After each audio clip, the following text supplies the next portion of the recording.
Welcome to Keeping Up with Jones, the Lonnie Jones podcast adventure. You are going to hear the stories from the eclectic life of a guy who is a professional counselor, a family man, a SWAT team chaplain, outdoor enthusiast, a guy involved with ropes, 10th Planet Jiu-jitsu, a chaotic Jedi, and who is a recipient of an honorary doctorate from the University of Adversity. Using these stories, we take the facts lead to concepts, and from the concepts we make a variety of life applications. Just a caveat about the facts. Most of the time we will tell you the facts just the way it happened, but once in a while we'll give you the facts the way other people remember how it happened, and that usually includes a tablespoon of embellishment. No harm is meant, just good, clean fun for educational purposes. Please subscribe and share this with your friends or your enemies. It might help them to be better people if they listen. As always, we thank you for keeping up with Jones, the Lonnie Jones podcast adventure. Introducing the Bible degree with digital ministry. Paul used the marketplace and the synagogue to reach an expanded audience. We have access to the internet and social media. I once heard it said that when McDonald's introduced the drive-through window, they did not change the Big Mac, only how it was delivered. Faulkner University is now offering a new digital ministry track for their Bible degree. Faulkner's degree provides training in understanding and teaching the gospel, alongside training that will allow students to create quality digital content. Opportunities for evangelism in the digital spaces is unlimited, and this is innovative ministry education for our contemporary culture. One of the instructors is a 2-time Emmy-winning former ESPN designer. Members of the Church of Christ could be eligible for the full tuition Jack Zorn Scholarship in order to pursue this special area of study. For more information, contact admissions at faulkner.edu. That is admissions at faulkner.edu. Faulkner University is a digital partner with Keeping Up with Jones, the Lonnie Jones podcast adventure. This is a little long and rambly, and part of it is processing, part of it's a little bit therapeutic, I guess. I've always considered myself sort of an aficionado in self-defense. Jackie said that after she saw me wrestle somebody for the first time, it was the only time that she'd ever seen me look graceful or athletic. Everything I've ever done, my climbing, my racquetball has just been, with the motto, forget the force, just use force. But I goofed around with self-defense, having taught myself some things, having been taught some other things. But I had this system. It was a mixture of catch wrestling and Aikido. And, I felt like I was pretty competent. Well, in the spring of 1993, one of the young men that would come to my house regularly, and we would work in the backyard on things martial, John Jenkins came to my house and wanted to wrestle. He said, "Hey, I've been taking this class for 4 months, and I really wanted to kind of proof of concept reality test it on you and see if it worked." And so I was his test dummy because he and I had wrestled many, many times before, and he'd never fared very well. He was formally trained and proficient in a striking art, but striking art doesn't work unless one can manage the distance. And wrestlers and grapplers are in the clinch business. We take away the distance, and business is good. Well, on this particular Sunday afternoon, the business went bad because John began to re-educate me and introduced me to this thing that he called Brazilian Jiu-jitsu. He had been studying with Triad Martial Arts in Cullman, Alabama, and Brazilian Jiu-jitsu became an activity that I began to pursue with some amount of passion. I dabbled in this art form on and off. I would study tapes. I would rent tapes. I would attend classes when I could. I'd watch the UFC. I even was an early subscriber to this website called Submissions 101, and it may have been one of the first online training things in the budding digital world. I trained on and off with Triad Martial Arts. I worked out with the cops. We would meet each other, and without any formal instruction, without any kind of structure at all, we would just get together in this old abandoned cheerleading gym and murder each other. Eventually, Dustin Rhodes from Alliance Jiu-Jitsu, a student of Jacare, came to town and opened up a school. And I got to train with him quite a bit. In fact, I trained with him privately for about 6 months as he prepared for the World Games. I was basically his sparring dummy. And eventually, my journey would lead me to a style of Brazilian Jiu-Jitsu known as 10th Planet Jiu-Jitsu. It was the year that I had recovered from my 4th abdominal surgery. I had had an intestine rupture in 2009. They had redone my piping that same year. I had to have some gallbladder work done, and then the surgeon who did my gallbladder rebuilt my abdomen from the inside out and installed my first or second round of mesh. Cody Gothard went with me, and it was on June the 5th, 2010, and we went to an Eddie Bravo seminar hosted by Brandon McGathern at Webster's Karate. He and I walked in, and I was sporting an abdominal scar that was exactly 9 inches long and 9 weeks and 4 days old. And we walked in and signed our release papers and sat down in the corner of the room again to fill it with grapplers. And you can expect what this crowd looked like. Cage fighters and grapplers. Muscles, tattoos, mohawks, rash guards. I was in a t-shirt, a red t-shirt that looked like it had been ripped in the front and had the word Blood Guard written underneath it. That's a personal meaning for me, but I was in my Blood Guard t-shirt and a pair of sweatpants. Eventually, as the room began to fill up, these two very fit, very athletic, and I might say very attractive young ladies entered the mat room as well. I looked at Cody. I said, if something goes wrong with me, if something reoccurs with my health and I collapse on this mat, do we need to review who in this room is allowed to resuscitate me and who is not? Cody said, no, sir. I think we're clear on this. It was at this seminar that I learned the lockdown from Eddie Bravo. And this began my pursuit of 10th Planet Jiu-Jitsu under Brandon McGathern. Brandon would tell you that I'm the person who showed him his first submission years earlier when he and some guys that I wrestled with at the retreat for the UNA Christian Student Center, he and some guys tried to throw me in the lake, and I did not go in the lake. But now, some years later, Brandon is teaching jiu-jitsu, and the circle had become complete, and the student was indeed the master. I think at this time, Brandon was just a blue belt under Eddie Bravo, but he was training on his own and teaching himself and then going out to California and spend a week at a time with Eddie Bravo. In the jiu-jitsu world, he's known as BMAC. BMAC is now a 3rd degree black belt and is internationally known, and as well as being in the 10th Planet Hall of Fame, along with his sensei, Eddie Bravo, and guys like Boogie Martinez, just to mention a few. In 2013, on May 9th, I attended one of BMAC's seminars, and he had hosted a seminar with Chris Herzog. Chris Herzog came to Decatur, Alabama, and it was at that seminar that they gave me a blue belt.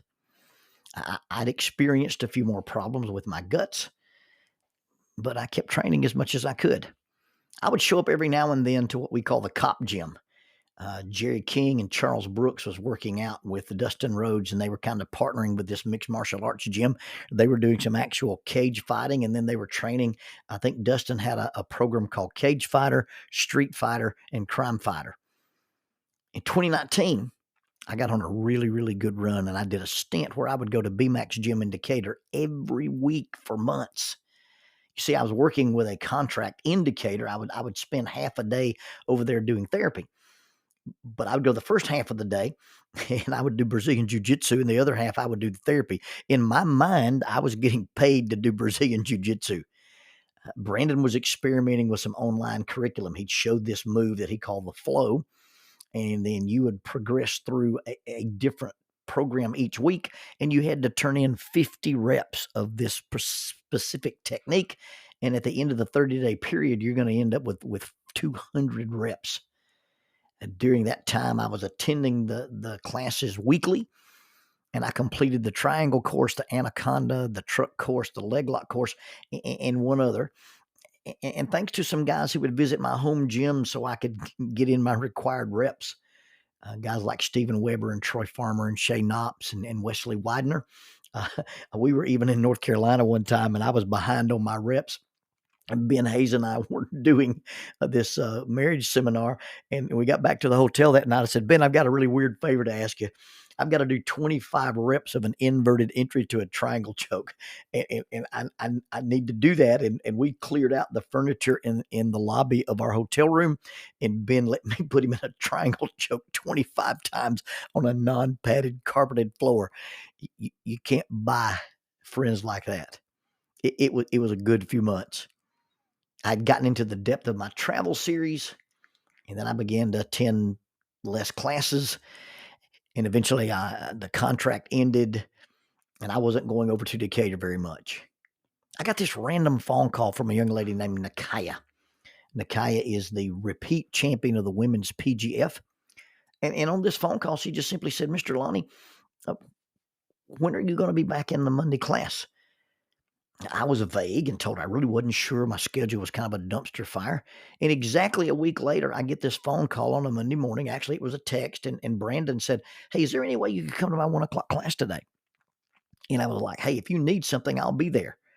I've often gone over to the Decatur gym to be a guest on Brandon's podcast, or to talk to him about something, or for just to hang out and talk. He's a very special friend to me, and I'd do anything he asked me to do. So I drove over to Decatur expecting to go to like a 1 o'clock class, do a workout, and then probably do a podcast or something. Little did I know that on June 24th, 2019, he had asked me there so he could present me with a purple belt. It was June 24, 2019, and you can see it on YouTube. It's on Brandon's YouTube channel. It's on my YouTube channel. It's called Lonnie Jones Purple Belt Promotion. I never in my wildest dreams imagined I'd ever have a purple belt. You see, I'm not a competitor. I've never been to a tournament. I've never competed live. And honestly, Brandon will say in the presentation that I had gone past my athletic prime. I wasn't in the best of shape. I'm strictly a hobbyist, and my pursuit was pure self-defense, and so my skills for competition or aggression are below that of a competition level belt of any color. Nonetheless, Brandon in his mind thought I had earned a purple belt. And to be completely transparent, that purple belt means as much to me as my master's degree, with the exception of being down for various surgeries and injuries. I've not missed a week of instruction, either by teaching in my garage, at the police academy, or doing one of my Grappling With Life seminars since earning that belt. In fact, I dedicated my first year of being a purple belt to teaching other people rather than being taught myself. During this time, Captain King, Jerry King's underground grassroots jiu-jitsu that we were secretly calling Blue Jitsu, was gaining traction. And eventually our department adopted Gracie Survival Tactics, a version of the Brazilian Jiu-jitsu, as our defensive tactics program. Chief McMurray and the guys at the police academy gave me the opportunity and the honor to be allowed to participate in this. And not only did they let me participate in the training, they allowed me to certify as both a level 1 and level 2 instructor. This was extremely humbling and extremely honoring in my mind, in that I was the only civilian instructor for the department. One time I was in the defensive tactics room, and we were doing Red Man Day with the cadets, and it was my job to hold this kid down. And he was a rather large, very athletic young man, and I was outclassed by size, but a trained man will defeat an untrained man with monotonous regularity. So he rolled me over, but I switched my position, so I had him in a triangle choke and an arm bar at the same time. Now, the new academy building had just opened, and while I had this young man in this compromised position, Chief McMurray walks in with some executives and people in suits and ladies in skirts and high heels, and he was giving some kind of a tour of the building, and I heard him glibly say, "And that is one of our chaplains." During one of my defensive tactic classes, during one of my GST classes, I tore my tricep tendon, and I ended up training that entire summer with one arm, having learned that trick from a guy named Matt Scaff. You just simply take the injured arm and hide it under your rash guard, and you learn to roll with one hand. And I only rolled with guys that I trusted, I knew weren't going to hurt me. but I trained that whole summer with an injured arm. It is a common myth that once one overcomes a traumatic injury, they get promoted. I trained that entire summer with one arm and yet remain a purple belt. On March 26th of 2020, I got to be the guest on Adler TV. This is a young man who works as an engineer for the Rick and Bubba show, and he'd invited me to their studio to record a version of his podcast, and he wanted to talk about my book, Grappling With Life, and he wanted to talk about my purple belt. And then after the show, young Mr. Adler pursues Brazilian Jiu-jitsu. He had brought some mats to the studio and wanted us to just roll a little bit. Now, traditional Brazilian Jiu-jitsu guys don't know leg locks. The guys who train with 10th Planet either learn leg locks or die. And then there's footage of this on Adler's YouTube channel of us rolling around. And again, a trained person will beat an untrained person with monotonous regularity. So like 3 years later, the guys on Rick and Bubba are talking about this episode. And typically, the Rick and Bubba did, guerrilla marketing. They never talked about anybody else's show or anybody else's product, but they were talking about Adler having had me in the studio as a guest, and they were talking about us wrestling together. Greg had been in the studio at the time, and he was talking about how bad the wrestling had gone for Adler. But in repeating the story, Adler made a few mistakes. He first of all told everybody I repeatedly wrist locked him. Now, I am a wrist locker, but I didn't use it on him. And then he told everybody that I was like a brown belt. I posted an apology on Facebook to correct the error. I wanted everybody to know that I didn't think I was a brown belt and didn't claim to be a brown belt. On December the 9th, 2023, I got a random phone call from Tyler Sperlin. Tyler's a good friend of mine. He moved here from Colorado to train under B Mac, and so that he and I could be friends and pursue Christianity together. We do an awful lot of spiritual discussions. I love this young man and his young, beautiful family. Anyway, he calls this random thing. Hey, is there any way you're going to be at the gym today for open mat? And I rarely train on Saturday simply because, number one, I travel a lot of Saturdays, and when I'm not traveling, I either stay home or hunt. In my mind, this was vaguely reminiscent to the random call I got when they surprised me with my purple belt promotion. I skipped hunting and drove to Decatur. To put this in context, on January 27th, about 12 months earlier, after I had sparred with and been drilling partners with the UK Grappling Championship, and we had been using this technique known as the twister. It was all about back control, taking control of a guy, pinning one of his legs and twisting his body. After I'd done this with this middleweight or heavyweight UK grappler, I was on a hunting trip at Daryl Pickles with Ben Hayes when I realized that my abdominal mesh had yet failed again and torn. I had a protrusion of my intestines about the size of the bottom of a Coke bottle, and I ended up with yet another abdominal surgery. And in spite of the third world medicine at Helen Keller Memorial, one unnamed surgeon, and thanks to the expertise of Dr. Roni Najjar, my life was again spared. Yeah, my jiu-jitsu had taken a hit. I went down to 164 pounds, but I recovered, and I began to train again after my 8 or 9 weeks were up. That was in January, and this is December. I had come back from yet another, if not life-altering, life-threatening injury, and I drove to Decatur expecting to get my brown belt. It is a common myth that once one overcomes and trains through a traumatic injury, they'll get promoted. I drove to Decatur thinking I'd come home with a brown belt, only to come home with the same colored belt I'd left home with. I was as embarrassed as I was disappointed because of my childlike expectations. I felt ridiculous. I felt like I was guilty of hubris. I was chagrined, and I never told anyone this but Jackie until now. If this program airs on time, it should be published on November 18th, 2025. I will have had surgery number 10 on my abs yesterday, November 17th, 2025. My mesh has failed again, and I've got another tear in my abdomen. And my active jiu-jitsu career will officially be over. That is on advice from my doctor and some serious discussions with people I respect and they can articulate the particular nuances between dedication, intentional adversity, tenacity, and stupidity.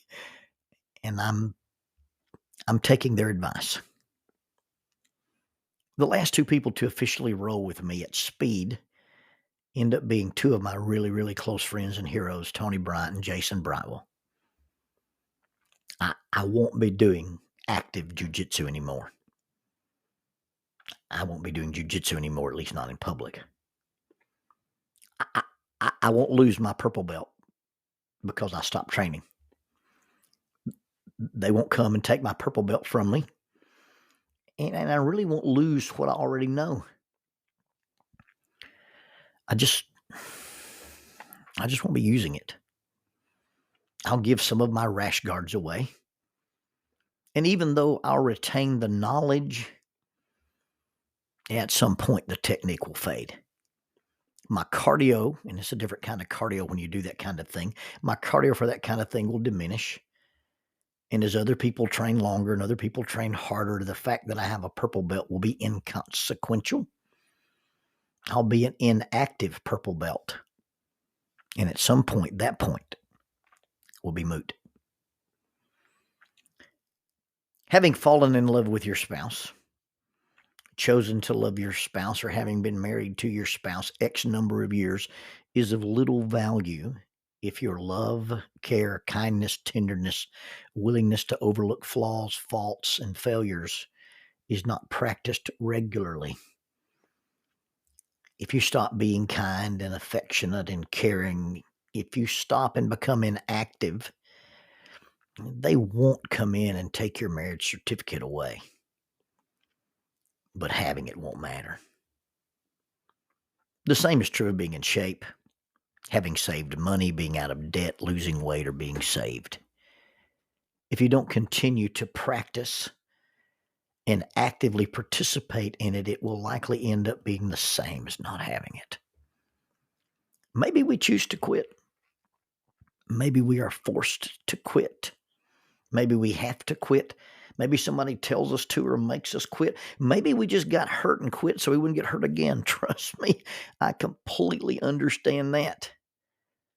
Or maybe we just get complacent and we just don't continue to do.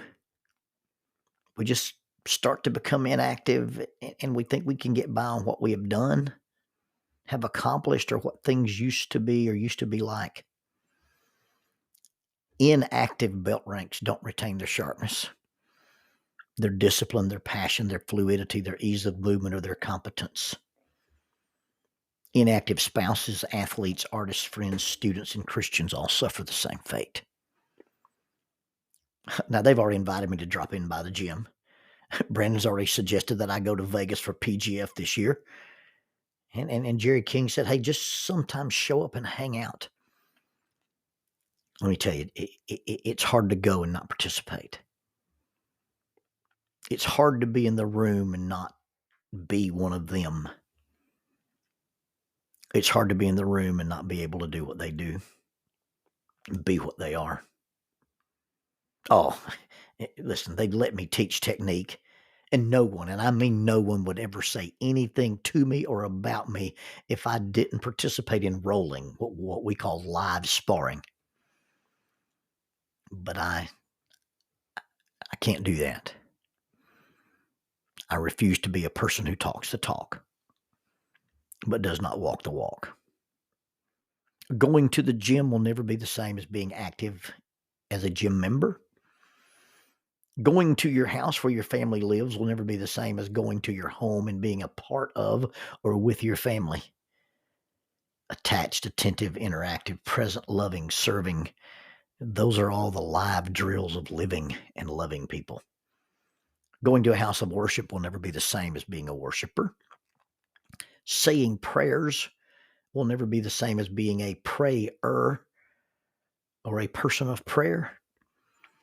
Talking about your faith will never be the same as being a person of faith or being a faithful person. We don't rank those kind of things. We don't give colored belts to friends, neighbors, parents, spouses, or Christians. But the difference in being active and inactive, the difference in being complacent or growing. Those are the things that show our true colors.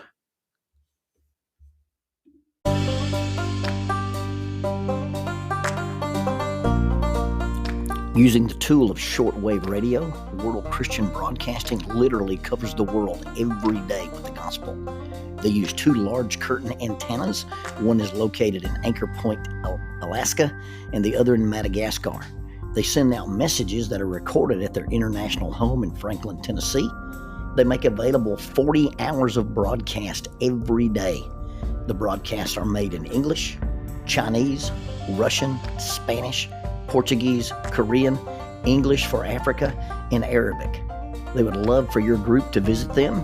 You can bring your ladies group, your youth group, or your men's group. Just give them a call at 615-371-8707, 615-371-8707, or you can go to 3Ws and a dot, worldchristian.org, find the Donate Here button, and make a financial contribution to support this work that literally covers the world every day with the gospel.